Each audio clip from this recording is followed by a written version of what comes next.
Mani sauc Andrejs Pildegovičs. Esmu jaunais Latvijas vēstnieks Ukrainā. Man ir liels gods pārstāvēt Latviju Ukrainā tik atbildīgajā vēstures posmā. Šobrīd es stāvu šeit Rīgas centrā, blakus piemineklim izcilajam Ukrainas dzejniekam Tarasam Ševčenko.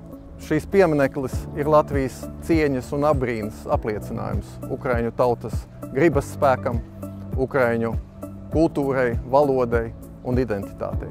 Latvija atbalsta Ukrainu cīņā par savu valstiskumu, neatkarību, valodu un izvēli brīvi noteikt savu nākotni.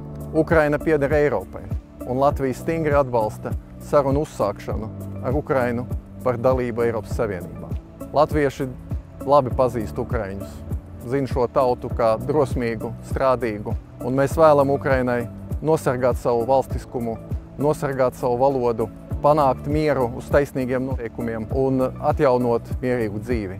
Latvija stāvēs plecu pie pleca ar Ukraiņu tautu.